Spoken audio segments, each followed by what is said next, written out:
Hello and welcome to the latest episode of the KLNS Rugby podcast as we look back on an Irish win with no complaints this time. So I guess everything is back to normal. With me this afternoon to reflect on a narrow victory are Irish fans and podcast regulars in Red Army, or sorry, not Red Army, Red Hand podcast host, Peter Lockhart, and a man who was with us last week, but he's a lot more jubilant, Adam Latham. Gentlemen, it is great to have you back on. Good to be Cheers for here. having me on.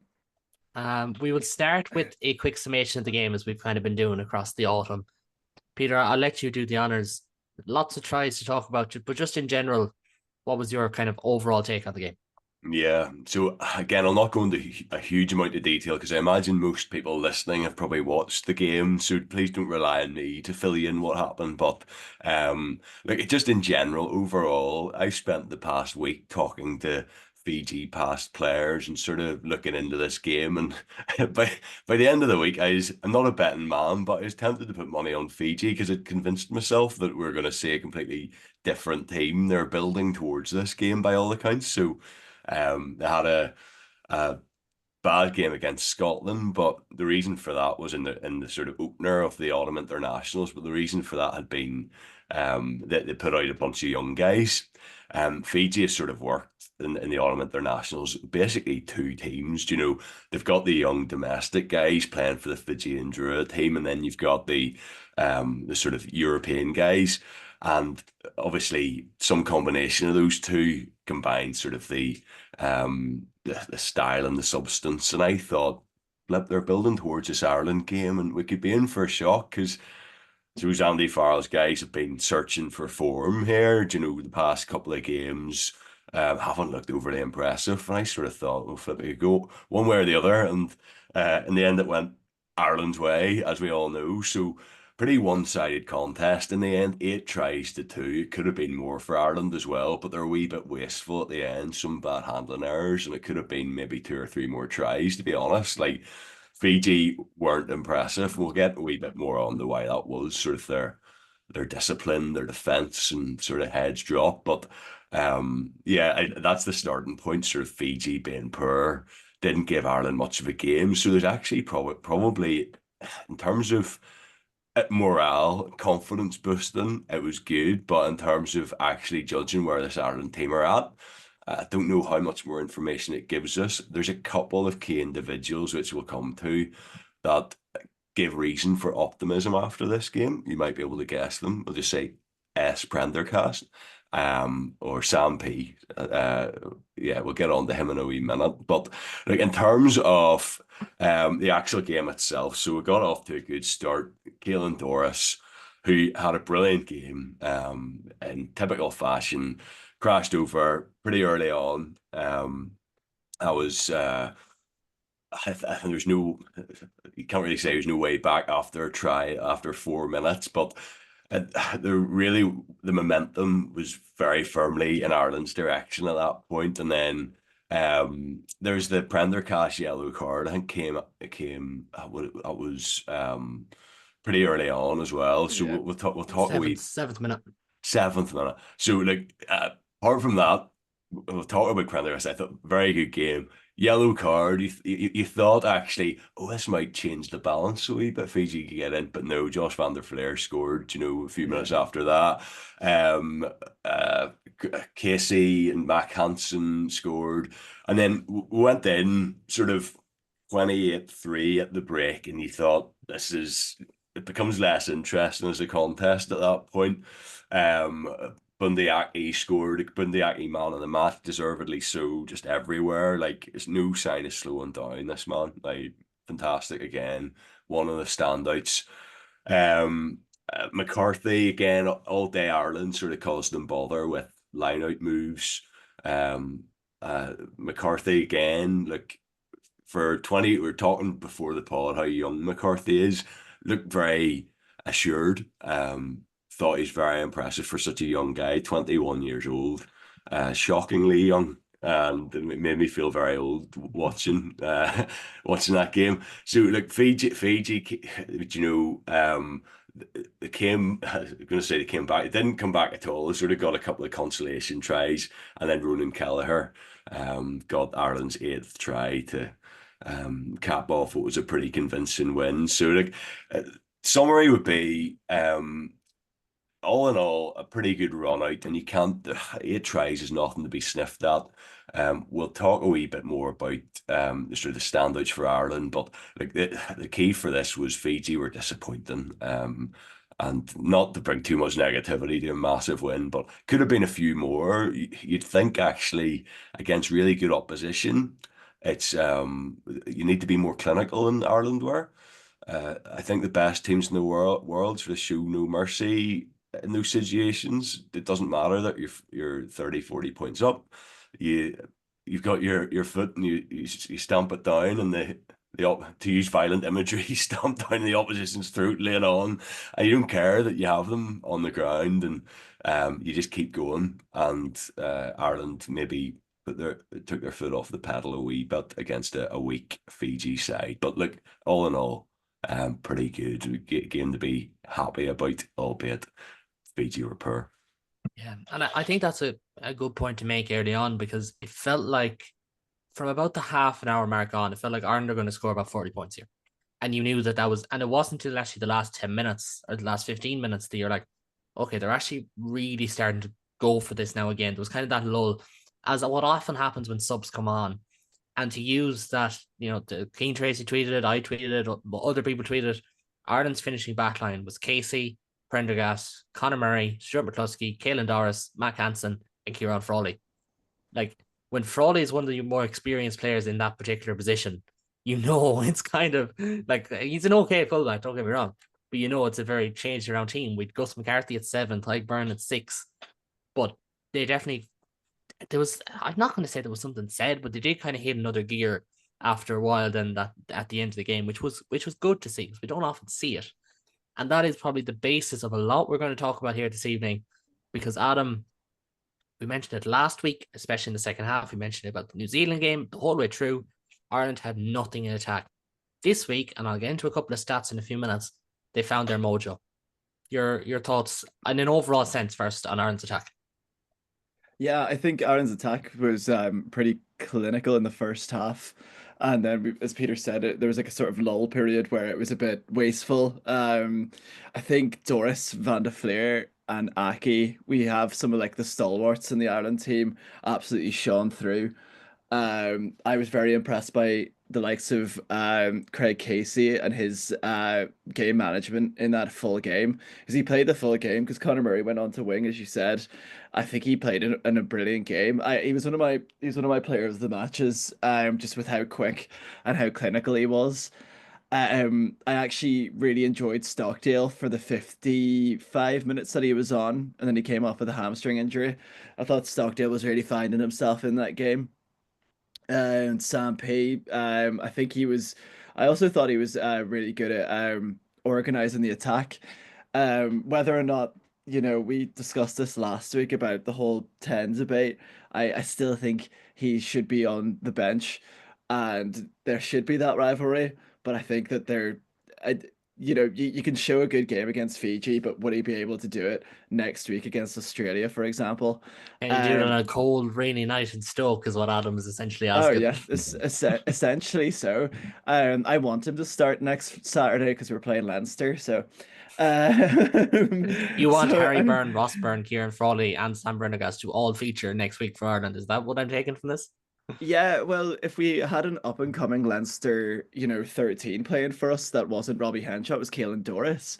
So, but I think even I think even how we adapted that back line and how well I thought Conor Murray played quite well for being thrown on at the wing.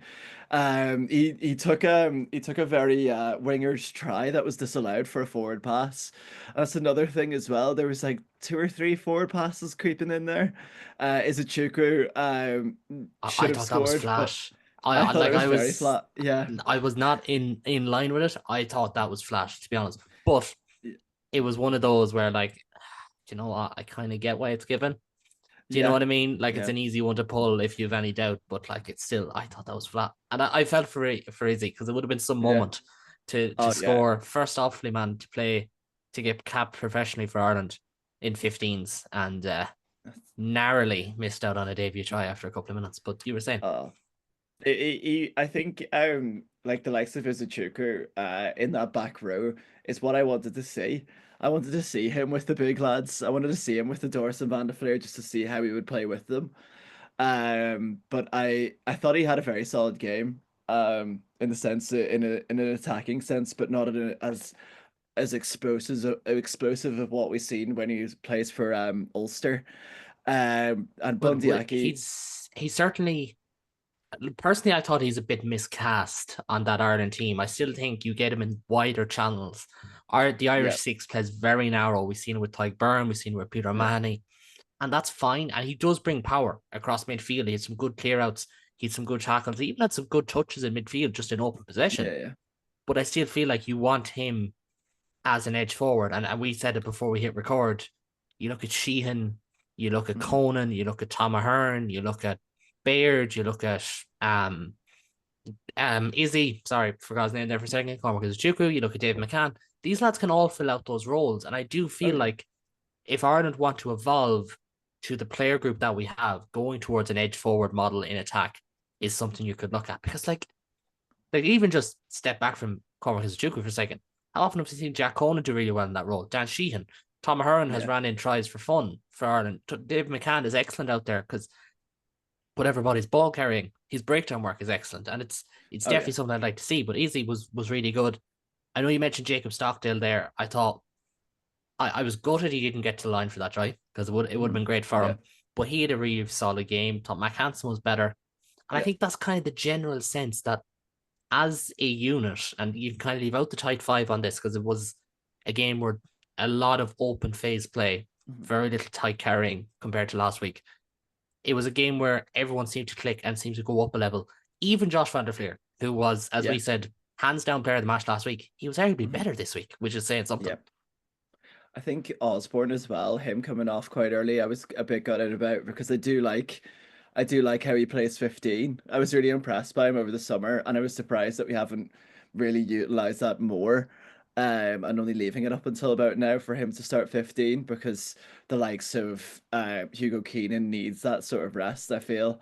It's the same with Andrew Porter this week, but um yeah, I think it was all around. I think we played off 10 a lot more this time as well, which opened up a lot more for Bundyaki. I feel in his game, and also the center partnership of Henshaw and Aki is just it is good. I really enjoy it. We'll definitely get onto that in a couple of minutes Oh because yeah. that's certainly one to look at ahead of next week, isn't it? Because they were Oh yeah. so good. They're they're unbelievable. And I think even when Stuart McCluskey came on, I thought like we had a center partnership of Stuart McCluskey. He was kind of in that 13 role. I don't know if anyone noticed. He was in that 13 role, which I've never really seen him do Yeah, before.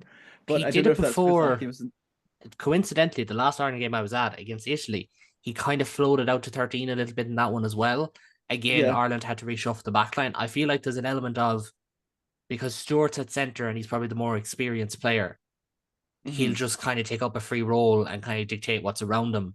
Because that's twice in two home games for Ireland this year that's happened. Now, I'm not saying that happens every week because I don't be at every Ireland game. I'm just saying that's something that happened. But I do want to stick in the attack because look, we can talk about scrum and line out and different things. They all went well. We will talk about the young players playing really well. That'll be Adam's ballpark in a couple of minutes. For anyone who listened last week, or more specifically, anyone who made it through the full episode last week, I think is fairer. But I want to talk about the halfbacks because Craig Casey was probably my player of the match watching the game, and the same sentiment was shared by others. Sam Prendergast, excellent for his first game in a green shirt, or first start in a green shirt. And this will be for both of you, but I just want to give a bit of context. So Sam Prendergast had 59 touches in his 70 minutes yesterday.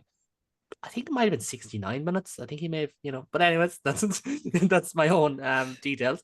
Jack Crowley had 12 versus New Zealand and 30 versus Argentina in what, about 2 hours of rugby, give or take. Hmm. And we discussed this last week, Adam. When Ireland play off 10, with the 10 not dictating things, but getting their hands the ball more, getting a chance to kind of read the game more, and not just being there to ship it off to, say, a Bundy or a Robbie Henshaw, they look so much better. They look like a much Oh better yeah. unit. I'd start with yourself here, just because you weren't on the show last week to kind of discuss this.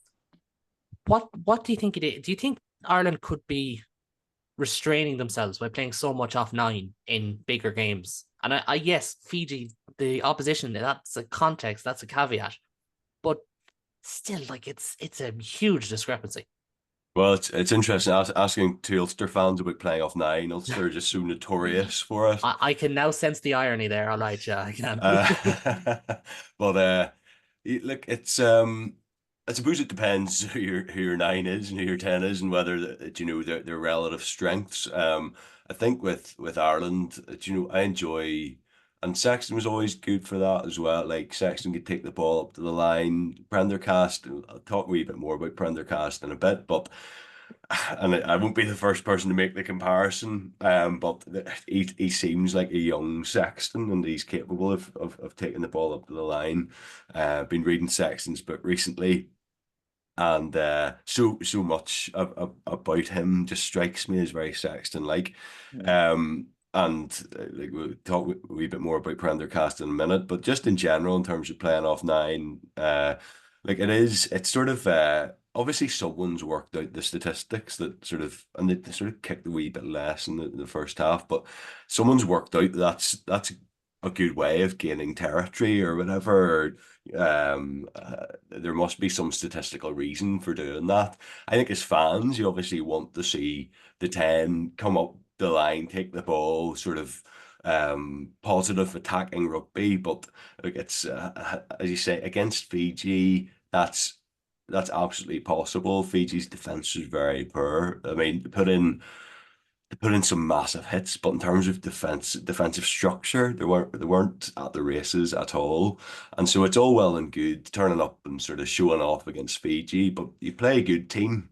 No offense to Fiji. Fiji are a good team, or they can be. They just weren't on Saturday. But 17 penalties conceded almost says it all, doesn't it? well, exactly, but like it's part of you wants to see, yeah, show what you can do against Fiji, but also if you play Australia next week, or uh, indeed having played New Zealand, you have to play their percentages sometimes. You can't always play this sort of eye-catching running rugby that fans want to see. So like it's interesting. As I say, from an Ulster perspective, I think sometimes we get frustrated at the amount of box kicking, playing off nine dictating the game.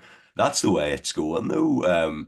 Having spoken to a couple of players, ex-players, they're sort of saying like ten's actually the rule has changed significantly in recent years. It used to be you got the ball to 10, you'd either hoof it or get it wide, but now it's players in wider channels kicking.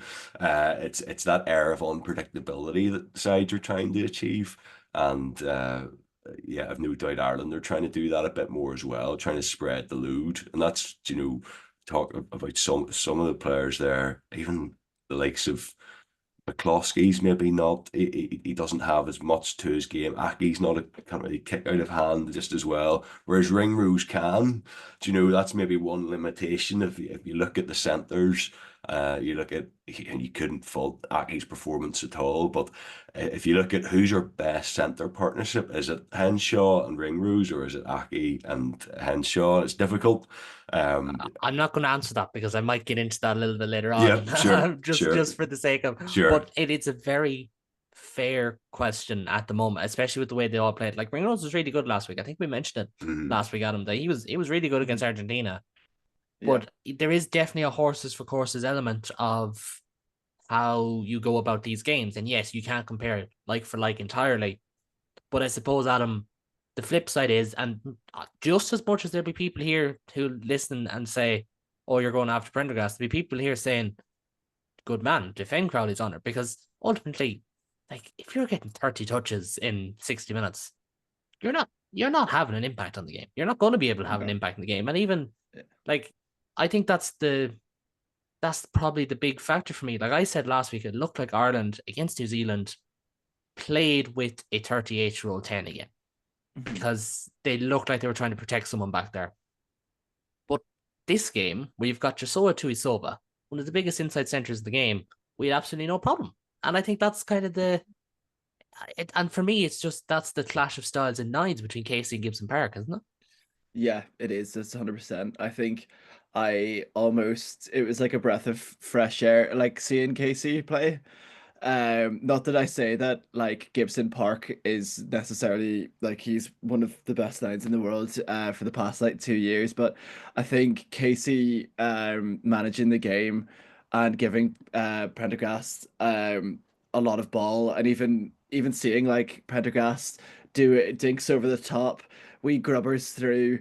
There's like things that he was so open to do. Um and that's what I Casey, I think think. if Stockdale is there for that grubber that's for Conor Murray, Stockdale Yeah. must be thinking, I would have scored that one. Yeah, Stockdale would have scored. Like I think we would have seen like if Stockdale was on the pitch for the full game, we would have seen a try or two from him. I felt like it was coming. But as I said, like injury stopped that. But on the 9 and 10 thing, I think it's not a bad idea to give Casey a start or two in the Six Nations coming up, just to see what it's like. Well, we know what it's like with him and Crawley, but in that sense of in an Ireland setup, when you have Bundy on your shoulder, you've got a big pack, and it's all working together. Because I liked the way that Prendergast played.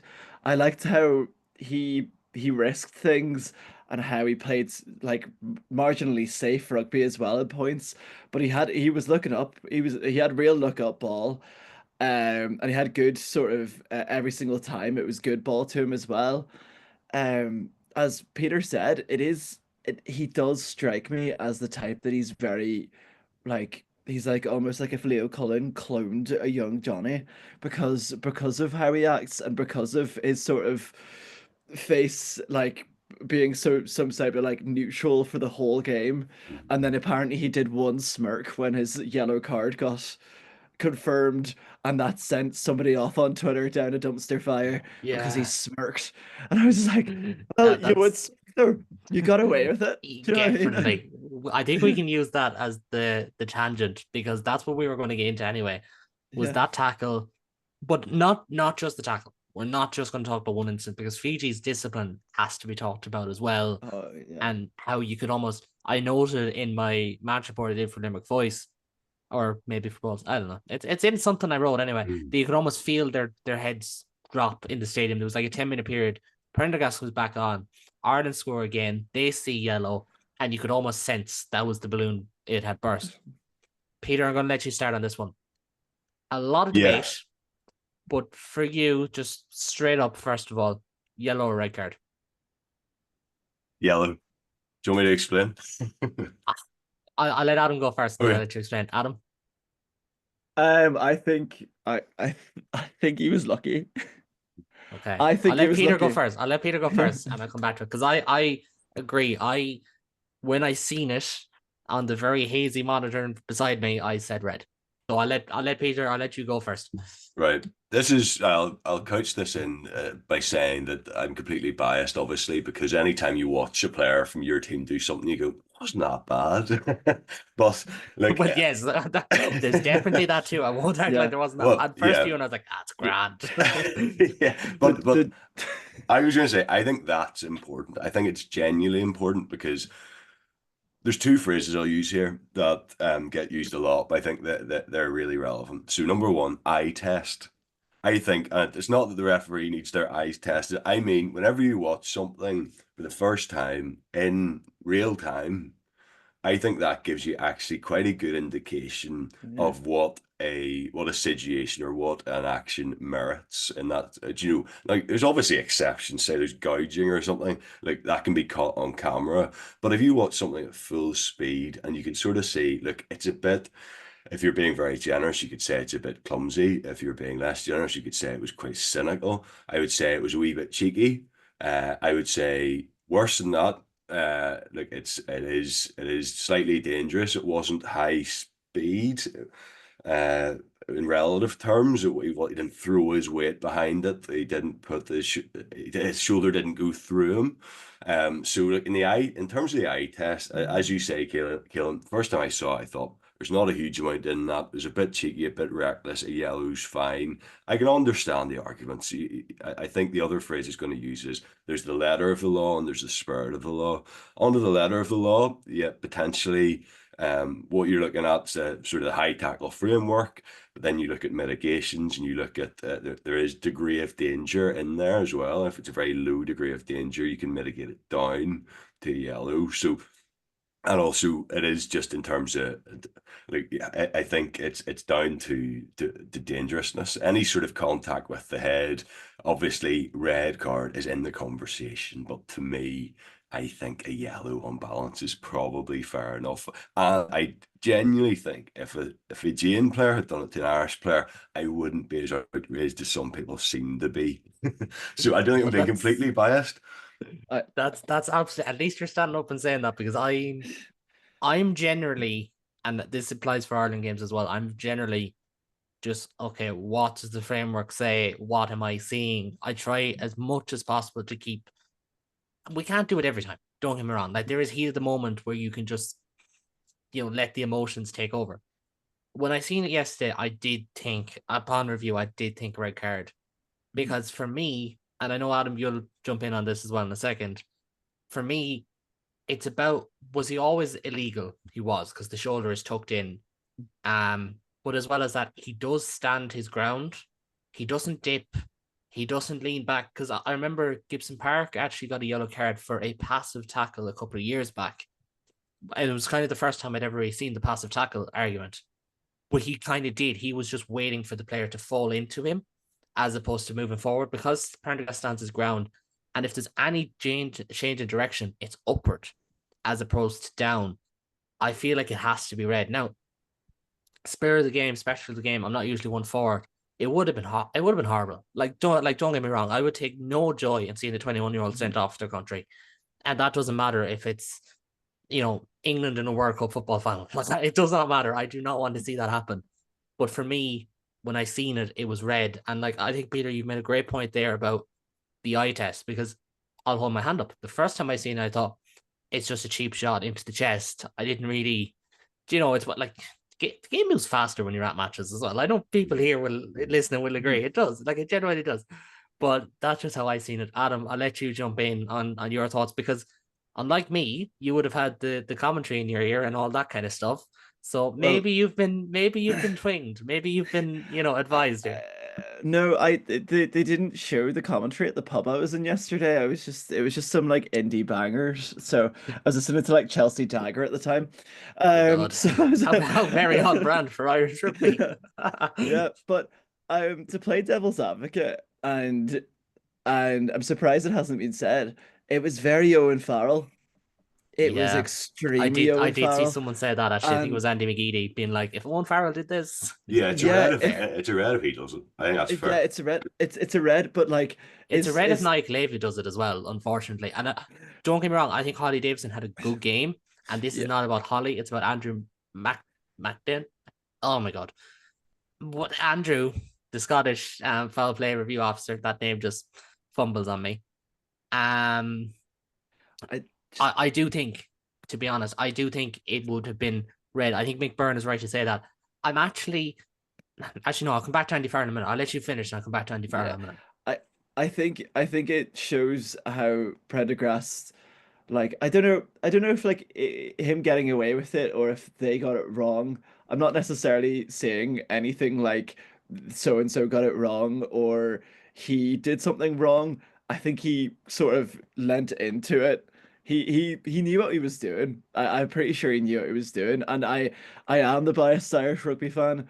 But as I said, if you saw Owen Farrell do the exact same thing, there would be and I'm not defending Owen Farrell, but there's a common denominator there of Andy probably teaching them some type of rugby league wizardry and how to get away with stuff like that. But I think Andy Farrell would be more like teaching them how to, get the line out going and things like that as a general cohort than rugby league tackles. But it's a fair theory to run with. It was like a very rugby league shot though, wasn't it? It was like something you'd see in the NRL, like you would when I accidentally watch it. But it was very Owen Farrell. It was, and I think the comparisons there, they're tongue in cheek. We'll put our hands up here. They are tongue in cheek. Very tongue in cheek. It was kind of Owen Farrell. It was that kind of just that body shot. And I seen people say, "Oh, it's nerves." Maybe like I'm not inside the brain of the player, maybe, but to put in it's technique too. Like I, it I is. think Yeah. I think I think it was it's one of those annoying things too because it was a grubber kick down the line and he sort of tried to get his body in front of your man Salawa, and yeah, I don't know. I just think degree of danger is key here. Is there a high yeah. degree of danger? It's arguable. I just think looking at it, and as I say, I test probably not a huge degree of danger. I don't know, Mhm. but like I see where you guys are coming from as well.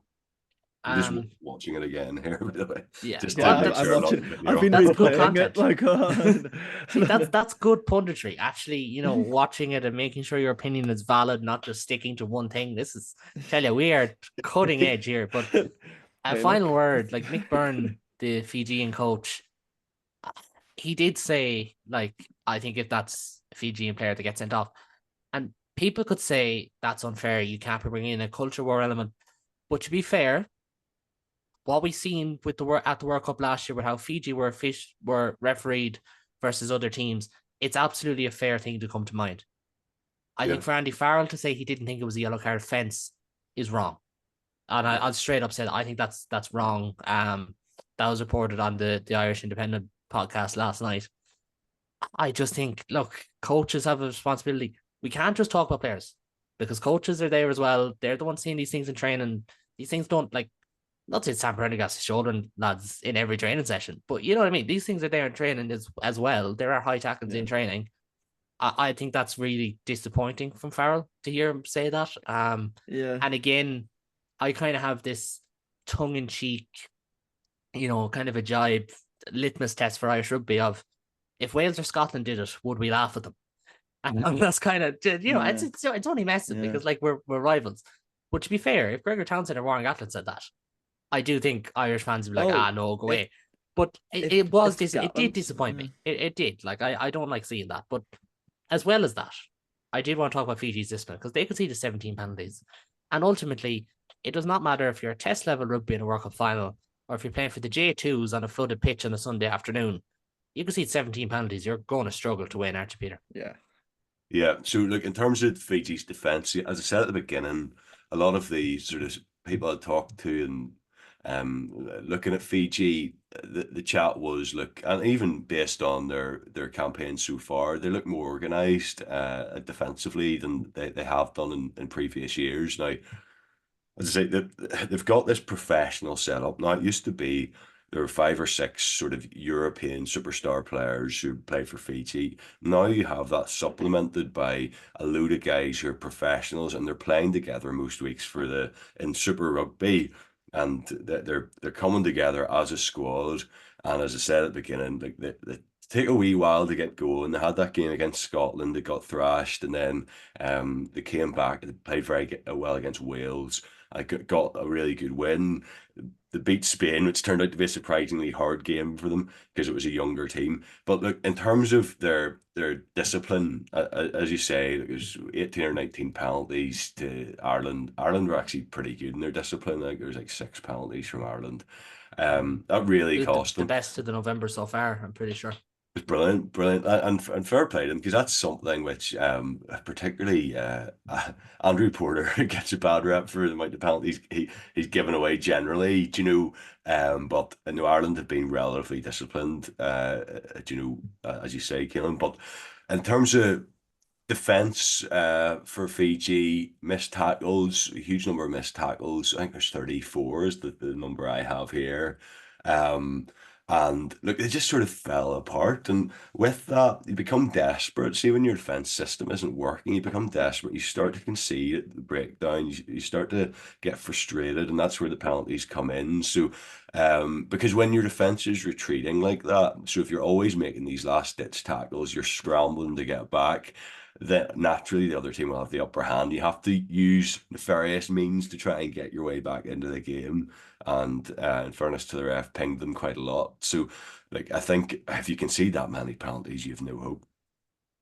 I'm just going to play to my audience or to my punditry team here for a minute because I'm just running through the stats as you're speaking. Not that I wasn't listening, I'm just running through the stats as well. Before I move on to the next point. Jacob Stockdale had he had a good game in person, but like he had 10 carries for 70 meters, which is really good. He beat 4 defenders, I think there's an offload in there. Yeah, there's an offload in there as Yeah, well. yeah. And he had 4 passes, which, but again, for Ulster, that would be like, oh my God, he passed the ball 4 times because they don't seem to get the ball enough. But really efficient game. But Adam, unfortunately, I'm not going to ask you about Jacob Stockdale. I'm sure you'll shoehorn him in there. The kids, the 2 21-year-olds, Cormac Izuchukwu, Jamie Osborne as well, Tom Clarkson, the kind of younger core. Even you couldn't lose Craig Casey. I know he's been around a while. Yeah. The kids were all right. You, Adam Latham, were right last week. If we do throw in the kids with some experienced players, they will do just fine, and they did. I think what I said last week, it's almost like Andy Farrell listens to my rampage. I think the He back actually does. He messaged me and be like, let him know. Thanks. yeah. What he said about my son's tackling is untrue, and I'm gonna get a cease and desist. Anyway, I think I mentioned before, at the start of the podcast, I really like that back row pairing that we had, the Izuchukwu, Doris and Van der Fleer. I think for a back row on your debut, you want to be playing with the best, like the two best players that you can be playing with.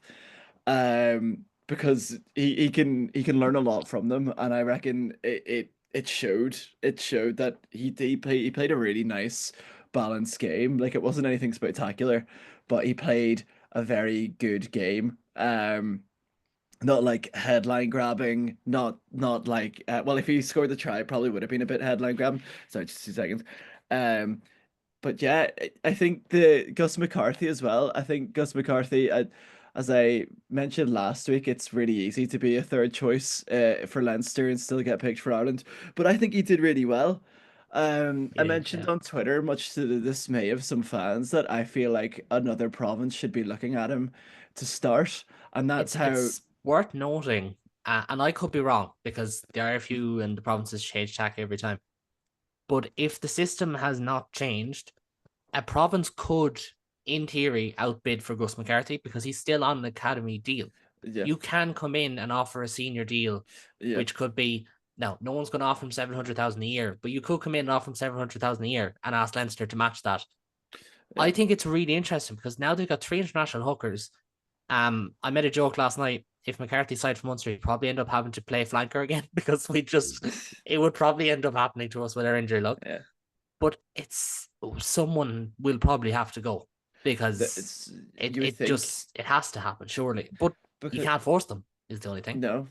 And you can't force them, you can't force the player either. I think what we had an issue with in that Ireland squad was we tried everything that we wanted them to try. And I feel like Tom Stewart would have been in that starting berth if he would have been fit. But it was just the fact that Gus McCarthy came in, he had a really good game. Did he play all of it? He I think he did. did. He played all of He it. finished the game on the flank, having played Yeah. hooker. Keller only got like But 4 minutes in the end. that's the thing as well. Like, he doesn't even need to play flanker for Leinster. He'd still get picked around at flanker for Leinster for Ireland. But anyway, but I am on to the point of him moving province. I think it's the most sensible, feasible option. And if we want it, Ireland works when we have 4 strong provinces.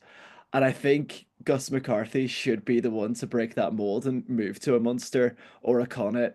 I think at the minute Ulster with our hookers we're relatively okay going forward. So like I think what we need to see from a province level is your starting hooker could be an Ireland starting hooker, should be an Ireland starting hooker. And if one of them gets injured, you just swap another one out. I think our issue at the minute is that we're having a lot of um Dan Sheenan and Ronan Gallagher our bench, like they're always starting or on the bench, and that's for Leinster and for Ireland. And I feel like you can't have Sheenan, Kelleher, and McCarthy. There's no way. There's no way that for like unless like Kelleher decides to move, but I still don't think that. Could Um he definitely could because he's more than good enough he's a proven starter. I think is the big thing with Ronan Keller. McCarthy kind of less so because he's still only 21 years of age. And again, sorry if anyone feels old. And secondly, yeah, apologies if you're a Leinster fan who's made it this far, because Adam has once again gone on one of his mini crusades. We love it, Adam. We absolutely love it. Don't Yeah. get me wrong. Well, I was exposed for being a secret dub on Twitter, and just because That was harsh. my mom's from Dublin, and like I'm like, well, I went there like I go there every chance I can get to see my grandparents. So, you know, Adam is actually going to tug out for Ulster next weekend because all the Ulster lads will be recalled at the expense of the Leinster lads ahead of the Interpro. yeah, We, yeah, we will probably talk about that at a future date, the URC. But just to move on, we've mentioned Gus McCarthy, Sam Prendergast. I thought Craig Casey again, as I said, I thought he was excellent. yeah. He was Mhm. probably my player of the match. And saying this as someone who has watched 50% of Munster's games in person over the last 2 seasons, that's as good as I've ever seen Craig Casey. Genuinely, Yeah, he just got such a flow. The assist for the McHanson try and the try he scored himself, wonderful, like really wonderful. But he had yeah, breaks. His kicking has really come on. I actually think, and I talked about it with Jamie Osborne for a piece. Jamie Osborne is the kind of player that this new law tweak around kicking suits because he's very powerful in the air, more so than say Hugo Keenan. The kicking suits Craig Casey massively because his shallow kicking it's better than Gibson Park. It's probably better than Murray's. I won't comment too much on Ulster box kicking because you know more of it on it than I would. But I think it's really come on. It's a law that will suit him. We mentioned Van der Fleer, we mentioned Doris. The bench as a kind of unit, I know it was so stop start, but pretty happy. Todd Conor Murray, yeah, Kieran Frawley, they all went well. Kelleher obviously only on for a few minutes. They're really, really, really happy yeah. there. I Which think again is something Henderson. we did discuss. Yeah, sorry. I think Henderson actually had an all right game as well, because Yep. he's been at the minute he was looking a bit slow. He was conceding a lot of penalties, but I felt he looked a lot livelier in that game. And when I saw him getting subbed off for Izzy, I thought we were gonna see him at six. There's one player that we haven't mentioned, O'Toole at Loosehead. I think he should be starting. Like, I think he should be at least trialed at Ulster first at But Loosehead before then at getting. the same time, Ulster would be as well off not caving and moving him to loose head and being like, well, Marty Moore retired, we don't have tight heads, we have to name tight head. And to kind Yeah. of force the RFU hand into getting a signing. Now, look, if you Mm, want to take DM Bluler off our hands when he's finished his 3 month contract at Munster, fire away. I'm sure that could be arranged. Munster Ulster ties have never been stronger than they are right now on this podcast, so I'm yeah. sure we can Yeah. arrange that. But it's definitely like, yes, if he's going to play loose head for Ireland, he should play loose head for his province. It's not a Yeah. position you can just swap over very easily. Yeah. But Ulster, if they're being selfish, should be playing hardball here because they are Yeah. like they've lost Marty Moore, who is on a bad day a very good scrummager. Yeah. Do you know what I mean? Like that's the kind of Mhm. caliber of player that they have lost. So that's a really interesting one. I thought O'Toole, the scrums didn't go very well. Bar, I Yeah. think the last one, I think he had Mhm. three. First two didn't go well. Third one actually did. He Mhm. was pretty solid in. And then the other side, Clarkson and Beelum again, excellent. Tyke Furlong Oh expected to be yeah. out next week. Thought Beelum had a lot of great defensive shots. Clarkson was busy around the park. He's definitely in a different mold. He just seems to cover a lot of ground for a Yeah. prop. Yeah. Um, before we move off, we are going to look at next week. Now we are recording not long after full time of Scotland Australia. Scotland did Yeah. win that game. I'll let people judge. I didn't see it, so I'll let people judge how it went. But Adam, I'll start with yourself. What can we expect to see from Ireland? What should we expect to see from Ireland next week? I would say that I'm very much in the same sense that I would like to see a similar team to what we saw yesterday play against Australia. I would say playing it safe against this Joe Schmidt Ireland side into tactics that he himself has created. Like we have to we like not to cast our minds back to the Joe Schmidt era, but we have this team that we have has been built off him.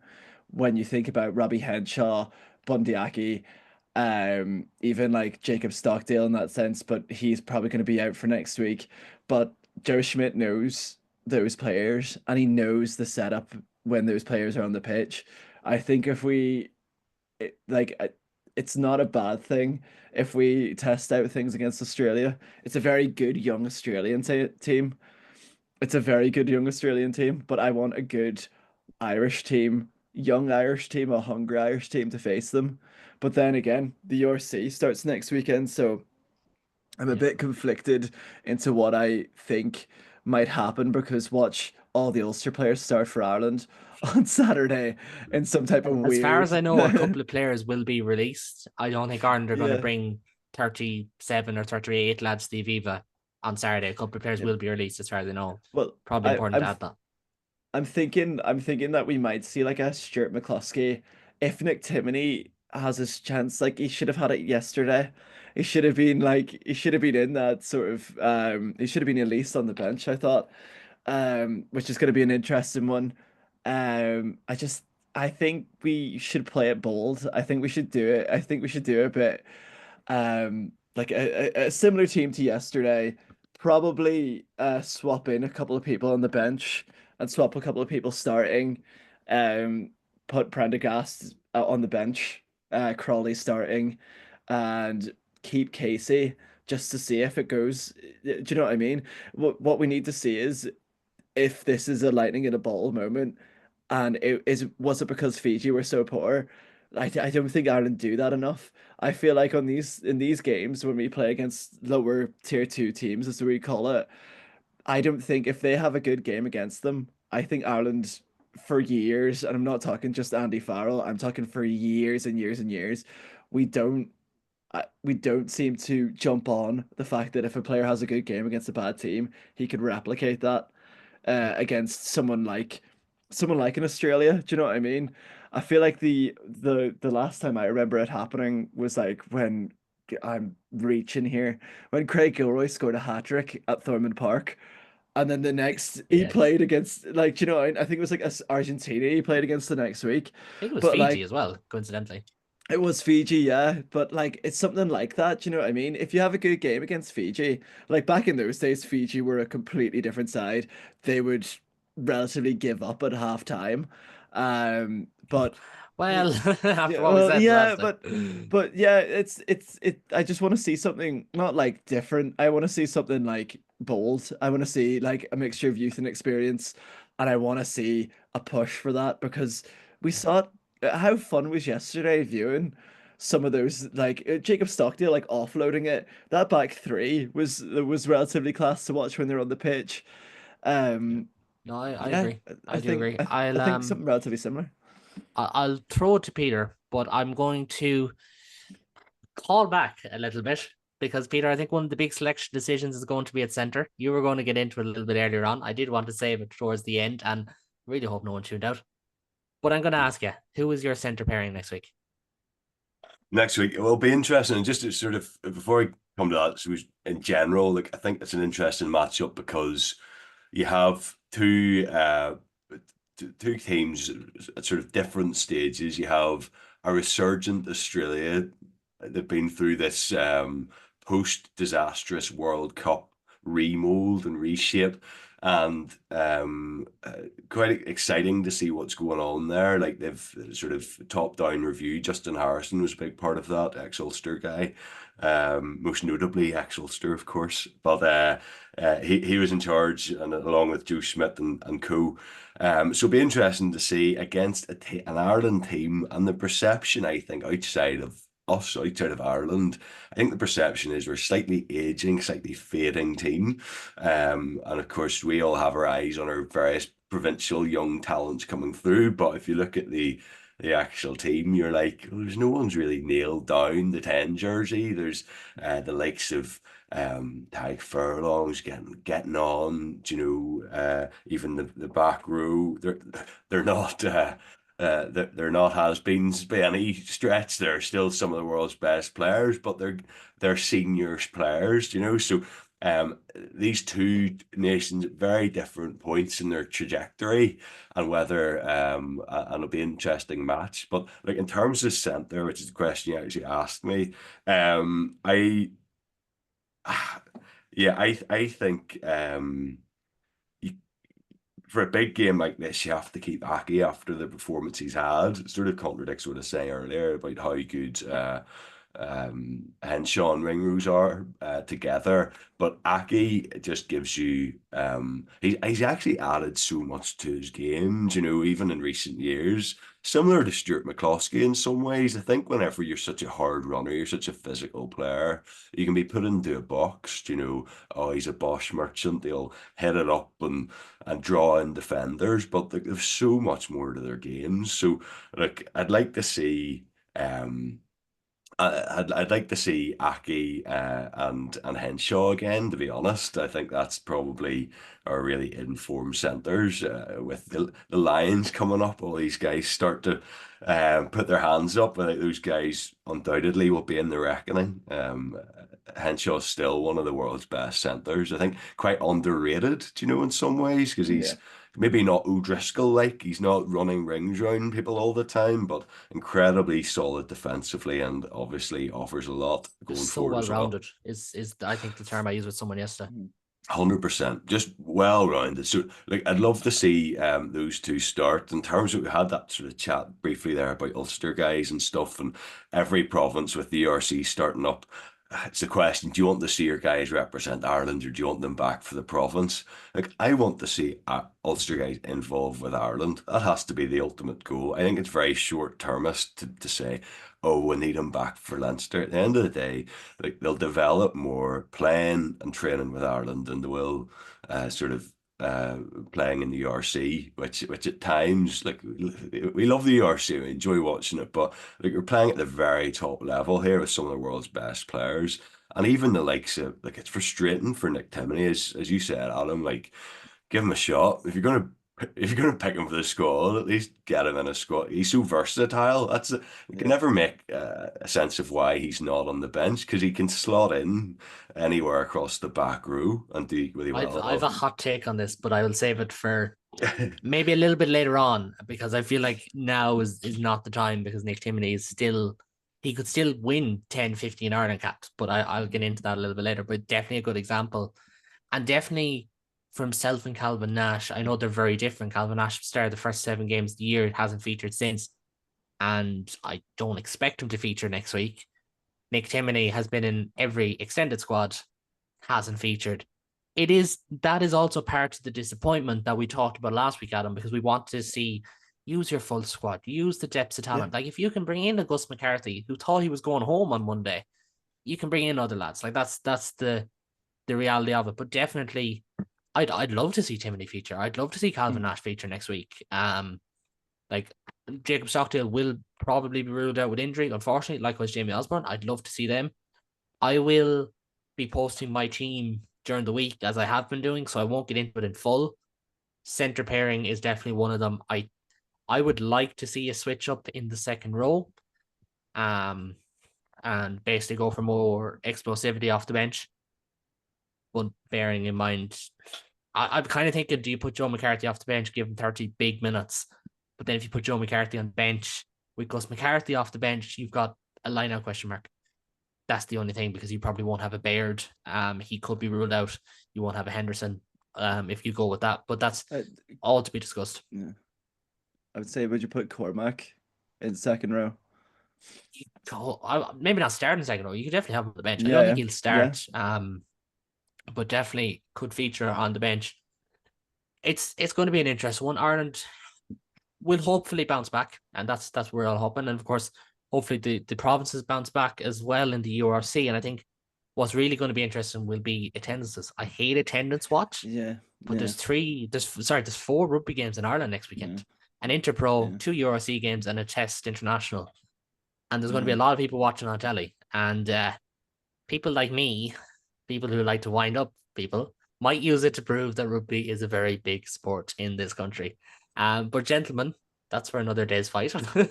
I will let you go. My thanks to Peter and to Adam, two distinguished Ulster fans here with me to talk about Ireland. We will turn our attention to Australia this week. We'll have Opposition View back in the middle of the week. We'll have a preview, a review.